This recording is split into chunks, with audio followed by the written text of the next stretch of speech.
우리가 살아가면서 많은 어려움과 문제들을 경험하면서 살지요.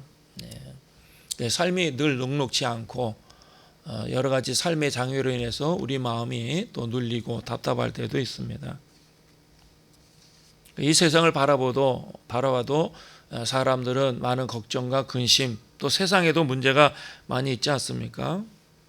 우리가 생각하는 이 삶과 삶의 현실이 너무 크기 때문에 사람들은 늘 고민하며 또 갈등하며 살아가게 되어지죠. 그래서 대개는 사람들이 마음의 욕심을 비워야 된다, 그래야 마음이 편해진다라고 이야기하지만, 그러나 우리 마음속에 있는 것들을 욕심을 비운다고 해서 마음이 편하면 될 것 같은데, 사실은 그것은 근본적인 해결은 아니다라는 것이죠. 다만 우리가 오늘 어렵고 힘들더라도 미래가 보장이 되어진다라면 오늘의 고통, 오늘의 어려움은 아무것도 아니다라는 거예요. 우리가 연말에 정말 크나큰 복을 받을 그 일이 결정되어져 있다라면 우리가 연말까지라도 잘 참고 견디고 기다릴 수 있는 것처럼, 그래서 미래에 대한 그런 삶의 보장이 되어진다면 우리 앞에 있는 그 삶의 장애는 사실은 큰 문제가 되지 않는다라는 것이죠. 그래서 믿음의 사람들은 미래를 사는가, 오늘을 사는 것이 아니고 미래, 그리고 하나님의 약속의 말씀 가운데 나타나는 미래의 놀라운 하나님의 역사와 축복을 기대하며 살아가는 것이 믿음의 삶이 있죠. 자, 오늘 본문에도 보면은 베드로와 야고보와 요한이 정말 세상에서 경험할 수 없는 행복의 그치를 경험하고 있다는 것을 우리에게 보여주고 있어요.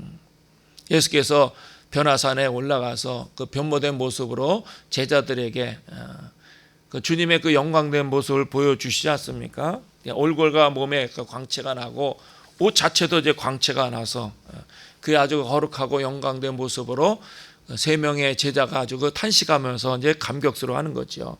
너무나 황홀하고 놀랍고 또 한편으로 두렵지 않겠습니까? 그러니까 자기들이 무슨 말을 해야 될지 그 상황 속에서 생각할 겨를도 없이 그냥 입에서 터져나온 고백이, 우리가 여기 있는 것이 좋사오니, 여기 있는 것이 좋다라는 것은 이제 이대로 오래오래 머물고 싶다라는 것을 말하고 있는 거예요. 좀 더 과장해서 얘기하면 뭐 이대로 죽어도 좋다, 뭐 그런 표현이겠죠. 이대로 내가 생을 끝난다 하더라도 여한이 없다, 그런 고백인 것이지 않겠습니까? 그러니까 행복의 극치, 우리가 완전히 너무나 행복해서 감격스러울 때 뭐 눈물이 나기도 하지만 그 이상으로 이것저것 생각할 수 없는 그 상태, 그 순간이 행복의 극치가 아닌가, 그런 생각이 들어요. 그러니까 정신없이 여기 있는 것이 좋사오니, 정말 행복한 순간이죠. 우리가 늘 그렇게 살아간다면 얼마나 좋겠습니까? 자, 베드로가 여기 있는 것이 좋사오니 그렇게 고백할 때 그 이유가 무엇입니까? 그가 성공한 것도 아닙니다. 문제가 해결된 것도 아니고 출세가 보장된 것도 아니고 특별한 일이 그의 삶에 전개되어진 것도 아니에요. 예수 그리스도의 그 본래의 모습, 다시 말씀드려서 그 예수께서 그 영광된 모습을 경험할 때, 예수 그리스도를 전인격적으로 만날 때, 예수님의 본체를 아는 순간에 그 베드로의 마음에 그 감격과 기쁨으로 사로잡히게 되어졌다라는 것입니다. 여기는 어떤 설명이 없어요. 철학도 없고 논리도 없고 그냥 여기가 좋은 것이죠. 진정한 의미에서 참된 행복. 예수 그리스도를 만날 때, 예수 그리스도가 어떤 분인가를 보고 깨닫게 되어질 때 인간이 경험할 수 있는 행복의 극치를 맛볼 수 있게 되어진다는 사실을 우리에게 말씀하고 있는 거예요. 결국 행복과 불행이라는 것은 내가 가졌느냐 못 가졌느냐, 문제가 해결되어졌느냐 해결되어지지 않았느냐에 있는 것이 아니고 정말 예수 그리스도를 날마다 전인격적으로 경험하는가, 그 영광된 예수 그리스도를 내가 정말 만났는가, 거기에 달려있다라는 거예요. 우리는 문제가 해결되어지고 어려움이 사라지길만을 바라지만은, 그러나 인생이라는 거 여러분이 살아오셔서 잘 아시겠지만 오늘의 문제가 해결되어진다고 내일에는 문제가 생기지 않나요? 네. 우리가 살아오면서 이런저런 일들을 다 경험하면서 어떤 사건이 지나가면 또 다른 사건이 찾아오고 어떤 문제가 해결되어지면 또 어떤 문제가 나타나기도 하고, 그게 인생이죠. 그 인생이라는 것은 문제로 점철된 삶을 사는 거예요. 저 자신도 그걸 경험해요. 문제가 없는 날은 없어요. 완벽하고 정말로 내 마음에 조금이나 고뇌와 갈등이 없는 그런 순간은 없어요. 끊임없이 크든지 작든지 문제와 부딪히면서 삶의 장애를 만나면서 어려운 사건을 경험하면서 살아가는 것이 인생이지 않겠습니까? 그러나 그런 모든 마음의 고민과 갈등, 여러 가지 생각과 고민들이 다 사라지는 순간은 예수 그리스도를 전인격적으로 경험하고 영광된 예수 그리스도를 발견할 때, 그래 우리가 왜 불만스럽고 왜 우리의 마음이 힘드냐? 사실은 예수 그리스도를 전인격적으로 경험하지 못했기 때문에 더 나아가서 우리의 신앙과 믿음을 흔들리게 되어지는 것이죠. 자, 오늘 2절 하반절에 보면 예수께서 그들 앞에서 변형이 되오셨다 이렇게 말씀하고 있어요. 사실은 이거는 신학적으로 보면 변형이 아니고 본래의 모습이 드러난 거죠. 감춰주었던 그 모습이 제자들 앞에서 밝게 드러나게 되어졌다라는 거예요. 그러니까 어떤 본체가 어떻게 다르게 달라진 것이 아니고 예수 그리스도 안에 그 원래 그 영광된 몸, 하늘 보좌를 버리시고 이 땅에 비천한 육체를 입고 오신 그 하나님께서 자기의 그 거룩한 모습을 보여주셨다라는 거예요. 그래서 예수께서 태초부터 영화로우신 그분이 우리를 구원하시기 위해서 육신을 입고 이 땅에 오셨는데, 그 초라한 인간의 모습으로 나타나셨는데 그 본래 영광스러운 모습을 제자들에게 보여주셨다라는 거예요. 이것은 사실 앞으로 있을 하나님의 모습을 이야기하는 거죠. 그러니까 십자가를 지시고 부활하신 승천하실 때 그 영광스럽게 나타날 모습을 미리 보여주신 것이다라는 거예요. 그러니까 제자들이 그 예수 그리스도의 그 영광된 모습을 보고 그 안에 있는 모든 세상적이고 인간적인 그러한 생각들이 다 사라지게 되어지고 엄청난 행복만 쌓이게 되어졌다라는 것을 우리에게 말씀하고 있는 거죠. 예수 그리스도가 어떤 분인가를 우리가 깨닫고 경험되어질 때 행복의 그치를 맛볼 수 있게 되어진다라는 거예요. 그 예수 그리스도의 그 첫사랑, 저 자신도 그걸 경험했어요. 그렇기 때문에 주님 앞에 헌신하게 되고 믿음의 길을 달려가게 되어진 거죠. 그 주님을 경험하고 그 주님을 알기만 하면 우리 앞에 있는 삶의 장애, 어려움과 문제는 아무것도 아니다라는 거예요. 우리가 정말로 생각하고 마음에 품어야 될 것이 무엇인가를 놓치고 있기 때문에 여러 가지 생각과 고민 가운데 살아가게 되는 거죠. 짜증이 나고 모든 것들이 다 내 삶의 어려운 문제로 다가오는 것은 예수 그리스도를 날마다 경험하지 못하기 때문에 그래요. 우리가 드리는 예배도 마찬가지. 하나의 형식에 지나서는 안 되고 그 예배를 통해서 살아계신 하나님을 경험해야 돼요. 찬양 중에 임하시고 말씀 속에 나타나시고 기도 중에 응답하시는 주님을 경험하는, 주님을 만나는 것, 그 자체가 예배가 되어지는 거예요. 그게 살아있는 예배예요. 그게 영적인 예배예요. 그래서 우리의 마음의 준비를 하는 거죠. 내가 죄되고 악한 것들을 고백하고 회개의 기도를 드리고 또 찬양 중에 우리의 마음의 문을 열고 주님 앞에 나가 주의 음성을 듣고 새로운 믿음의 결단하고, 그것이 예배라는 거예요. 우리에게 정해진 시간뿐만 아니라 우리의 삶의 복판에서 역사하시는 그 주님을 경험할 때 우리는 넉넉하게 우리의 삶을 이기고 넉넉하게 우리의 삶을 감당할 수 있게 되어진다라는 것입니다.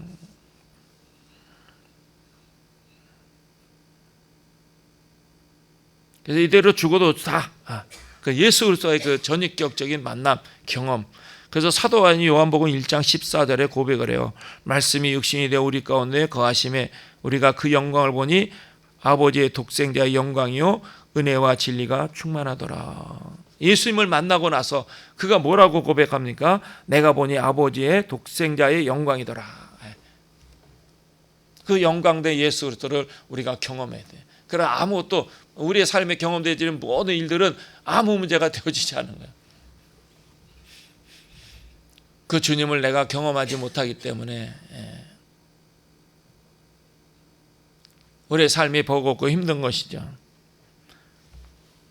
그러니까 베드로가 지금 뭐라고 예수님께 고백하고 있습니까? 라삐어, 우리가 여기 있는 것이 좋사오니 우리가 초막셋을 짓되 하나는 주를 위하여, 하나는 모세를 위하여, 하나는 엘리야를 위하여. 너무나 줬기 때문에 지금 자기 자신이 어떤 존재인지를 다 잊어버리는 거예요. 생각해 보세요. 베드로는 결혼한 사람이기 때문에 부양해야 될 그 처자식 있지 않습니까? 그리고 지금 산 아래는 우리가 다 다음에 공부하겠지만은 다른 나머지 제자들이 말 못하게 하는 귀신 들린 아들을 데리고 온 그 아버지와 실갱이 하잖아요. 산 아래는 복잡해 여러 가지 사건과 문제가 계속해서 일어나고 있어요. 그리고 베드로 자신 스스로가 하나님 앞에 엄청난 죄인이지 않습니까? 감히 하나님의 영광을 볼 수 있는 그런 자격이 있는 자가 아니에요. 허물이 많고 실수하고 죄덩어리에 그 인간이 지금 거룩한 하나님 앞에서 자기 자신이 어떤 존재인가를 다 잊어버린 거죠. 자기됨을 다 잊어버리는 거예요. 예수 그리스도를 만나고 그 영광된 예수 그리스도의 모습을 보는 순간에 자기의 관계된 모든 것들을 다 잊어버리는 거죠. 자기의 처지도 잃어버리고 자기가 어떤 존재인가를 다 잊어버리는 거예요. 자기의 추한 모습, 더러운 인간이라는 사실을 자각하고 있더라면 그 영광된 모습 앞에 자기가 감히 설 수 있겠습니까? 그러나 자기의 모습에 대해서는 전혀 개의치 않는 거예요. 자기가 어떤 존재인지, 자기의 삶의 자리가 어떤지, 자기가 경험되는 문제가 무엇인지 전혀 생각하지 않는 거야. 그저 행복하기만 하는 거죠. 여기가 좋다라는 거죠. 미래에 대한 부담이 없어요. 미래에 대한 고민이 없어요. 미래에 대한 불안이 없다라는 거예요.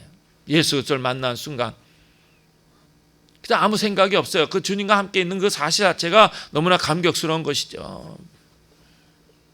초막셋을 짓겠다고 이야기하지만 생각해 보세요. 주를 위해서, 모세를 위해서, 엘리야를 위해서. 그러면 자기 자신은 어디서 지낼까? 여기가 좋고 주님을 영원토록 모시고 살고 싶은 그 마음은 이해가 되는데, 그럼 자기 자신은 주님과 모세와 엘리야를 모시고 살면서 자기는 어디서 기거할 건가요? 최소한 넷은 지어야 되지 않겠습니까? 그 자기를 잊어버리는 거죠. 자기들을 위한 초막이 없는 거예요. 내 앞가림을 하고 내 형편과 처지를 살피고 내가 내 문제에 대해서 어떻게 그걸 해결하면 갈 것인가라는 전혀 생각이 없는 거예요. 자기 걱정이 없는 거죠. 어떻게 살아야 되겠다 그런 말이 없어요.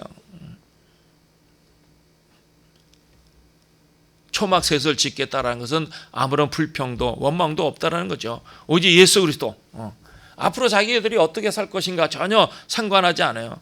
예수 그리스도와 함께 하면은 그만이라는 거죠. 그래서 만족스럽다라는 거예요. 다른 문제가 있을 수 없는 거죠. 하박국 선지자가 하박국 3장 17절과 18절에도 고백하지 않습니까? 포도나무와 무화과 열매가 없고 잎만 무성하고 밭에 먹을 것이 없고 외양간에 소가 없고 우리의 양이 없고 다 끝난 거죠. 망한 거죠. 미래에 대한 소망도 전혀 없는 상태. 그래서 다시 한번 일어설 수 있는 그 여지조차도 다 사라졌어요. 인간적인 노력과 수고와 어떤 열망으로 인해서 자기의 그 고통스러운 삶의 자리에서 벗어날 수 있는 인간적인 여지가 조금 더 없는 그 상태. 그러나 나는 여호와로 인하여 즐거워하리로다. 나는 여호와 하나님 한 분만으로 만족하고 기뻐하리라. 거기서 일어나는 거죠. 거기서 기적이 시작되는 거죠. 거기서 능력의 삶을 사는 그러한 그 찬스가 시작되는 거예요. 우리는 사실은 이것도 있어야 되고 저것도 있어야 되고 모든 필요가 갖춰져도 불만족스러운 상태가 얼마나 많아요. 더 많은 것을 갖고 싶고 더 많이 성공해야 되고 더 많은 필요를 느끼고 인간의 삶이란 다 그런 거죠. 근데 하박국 선지자는 그 잿더미 위에서 모든 것이 사라지고 다 날아간 상태에서 인간의 어떤 노력과 수고를 기를 수 있는 여지조차도 그 미래가 보장되지 않는 그 허허벌판의 잿더미 속에서 오직 나는 여호와로 인하여 기뻐하리로다. 여호와 하나님으로 인해서 즐거워하리로다. 우리가 상상이나 할 수 있겠습니까? 지금 베드로가 그런 거예요.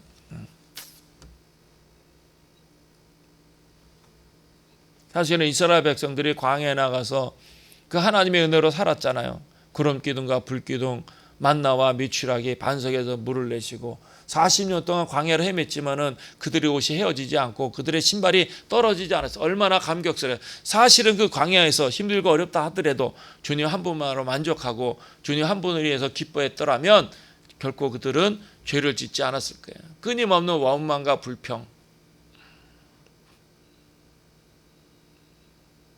그리고 이 변화산상에서 예수 그리스도의 그 변모된 모습은 우리에게 주는 아주 중요한 상징적인 의미가 무엇이냐? 장차 그 거룩한 나라가 어떻게 전개될 것인가 우리에게 보여주는 거예요.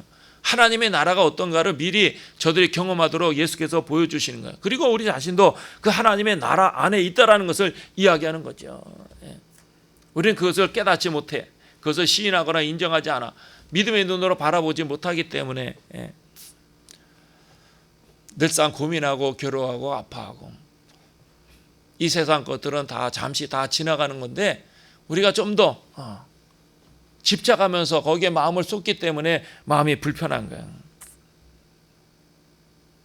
그래서 이 변화산에 변모된 예수 그리스도의 그 사건이라는 것은 하나의 어떤 환상이 아니라 체험이고, 더 나아가서 약속의 약속, 주님을 섬기고 믿음의 길을 걸어간 사람들에게 주어지는 놀라운 축복, 장차 우리에게 이루어질 하나님의 놀라운 은혜를 미리 보여주는 거예요.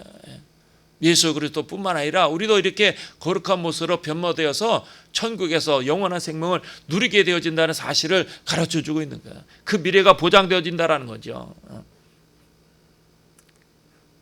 지금은 짐을 져야 되고 해결해야 될 문제도 많고, 또 사나이에 내려가면 사람들과 실갱해야 되고 바리새인들의 공격을 받아야 되고 서기관들의 도전이 있지만은, 그러나 먼 훗날에 장차 그 하나님의 나라, 그 영광된 나라, 감격과 기쁨의 나라, 내가 이대로 여기 있는 것이 좋사오니 이대로 죽어도 좋다라는 그 만족스러운 그 상태를 우리에게 장차 허락되어질 것이라는 사실을 보여주는 거예요.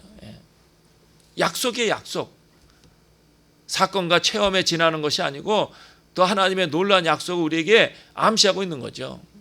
그렇다면 우리가 오늘에 경험되어지는 여러 가지 아픔과 슬픔은 사실은 문제되지 않아요. 우리가 이 약속을 믿는다면 그 고난을 극복할 수 있죠. 그 어려움을 뛰어넘을 수 있죠. 우리가 문제가 많다라고 스스로 낙심하면서 절망하는 것은 날마다 주님을 경험하지 못하기 때문에, 주님을 만나지 못하기 때문에, 주님을 바라보지 못했기 때문에. 저 본문과 좀 상관없는 이야기지만, 오늘 젊은 이들이 왜 하나님 앞에 믿음의 길을 걸어가고 하나님을 섬기지 않는가? 내 교회 안에 있는 그 젊은이들이 다 세상으로 나가는가?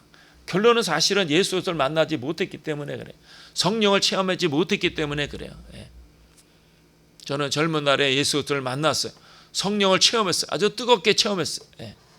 그 감격과 기쁨, 설명할 수 없는 희열, 불강력적 사랑, 그 사랑 때문에 헌신하게 되어진 거고, 그 감격과 기쁨 가운데 주의 종의 길을 걸어가는 거예요.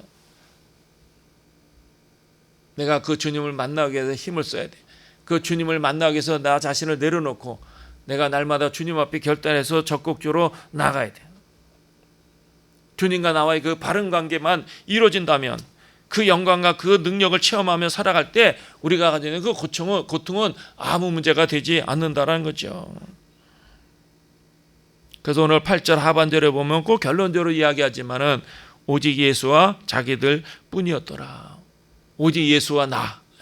다른 것은 중요하지 않아요. 다른 것은 본질적인 것이 아니에요.